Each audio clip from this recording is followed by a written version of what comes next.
Up the ante to me is like a curiosity about learning more about what it is I can do.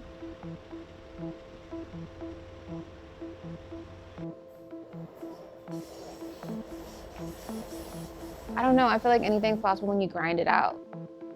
If you're really dedicated to it and you really put all yourself into it, it's really cool to see what you're capable of, because when you're in that moment and it's really hard, you learn how you respond to conflict, you learn how you respond to when things are uncomfortable, you learn to rely on your community. You just learn so much about yourself in a unique way. It's hard to replicate that unless you're in an uncomfortable space.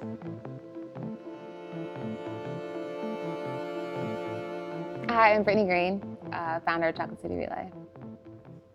She loves a little hill. See? Hi. How you doing? So, I was struggling at 9:30. I was like, Yeah. Oh my God. Everyone go to bed early. Yep. Sleep over at my slumber place if you party. need to. All right, ladies, which way do you want to go, left or right? Let's go left. Yeah, let's not do what we've done the past 2. I've always loved working out, so I was always in the gym, on the treadmill. So I enjoyed the activity of exercise and running a lot. I think my career in running officially started when I was in med school. A lot of what I do is, it requires a lot of dedication and commitment and going to med school, helping with the family business. Running made me feel accomplished in a way that, taking a test and, passing the test didn't check off. And it allowed me to feel like I was doing something really good for myself when everything else was just a lot.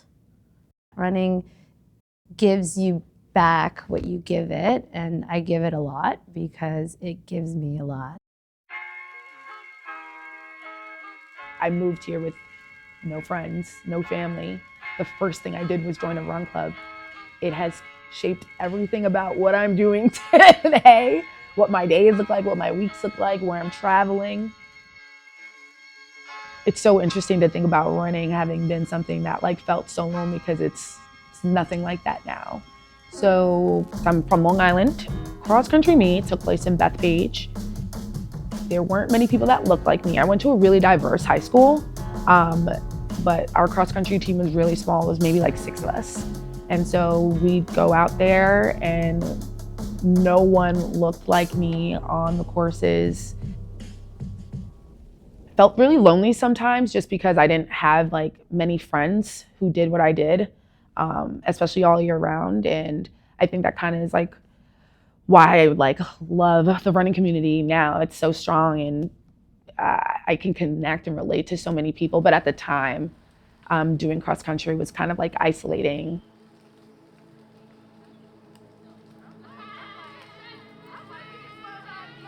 A lot of people say running is very individual, and sometimes it is, because when you're in deep miles, you're in your thoughts, you're in your brain, and it's just you. But everything leading up to that moment is filled with so many people. I could not tell you not one training season where I haven't had a friend come run with me, or a group that I ran with, or people that text me and ask me, how's your training going? You need anything? I come to find that in those hard moments, I'm often thinking about the people that have helped me along the way, and running those miles in honor of them, and, making them proud. Without my group, my village, my community, I would not be able to do what I'm doing today. My sense of running throughout the years has been more of a team sport than it's been an individual one.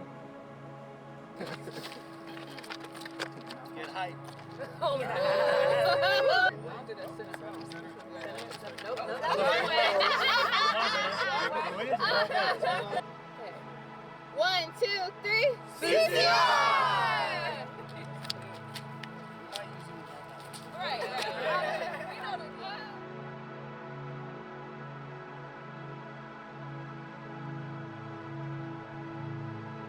High school track was a lot of fun.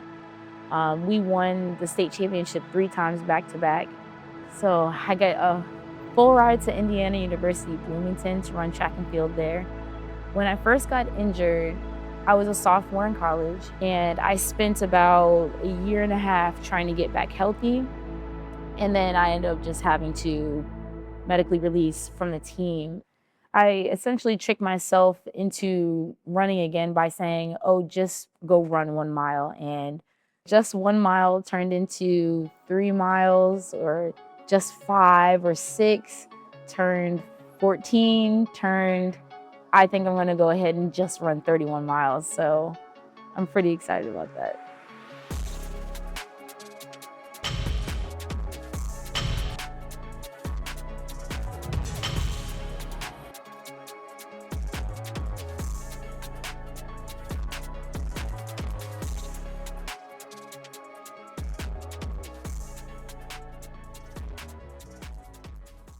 So I did my first ultra marathon at Zion.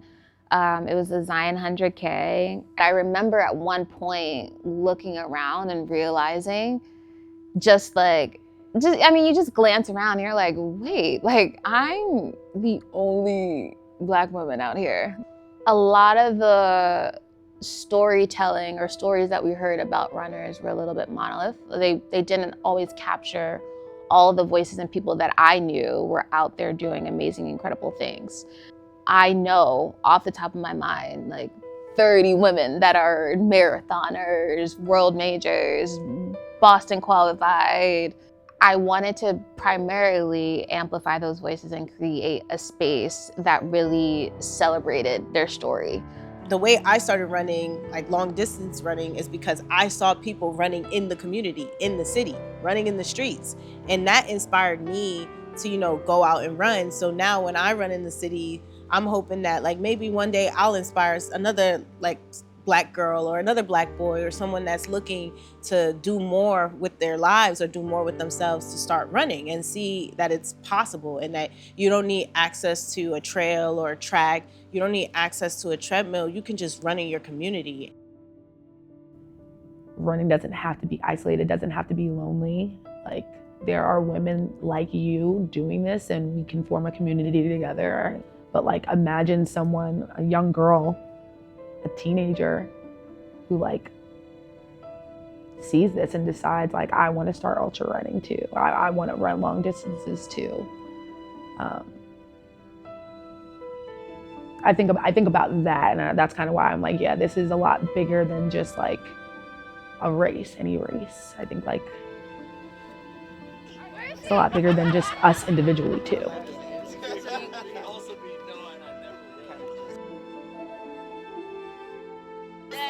I might edit that playlist a little bit.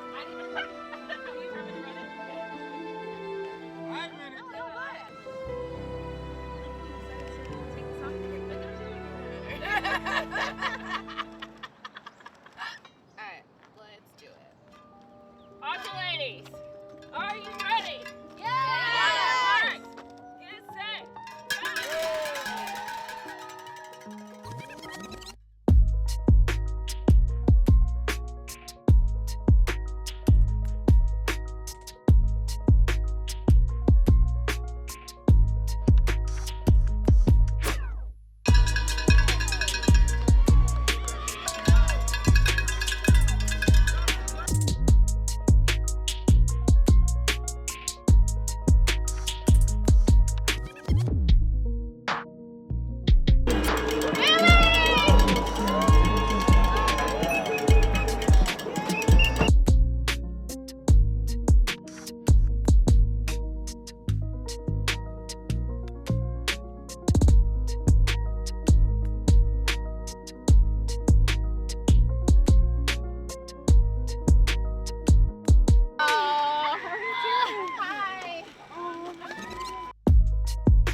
CCR is everything it is because everyone in the community is so invested in it. And it makes me sentimental because like they don't have to be here, but they choose to support us, and like it's really special to see all that kind of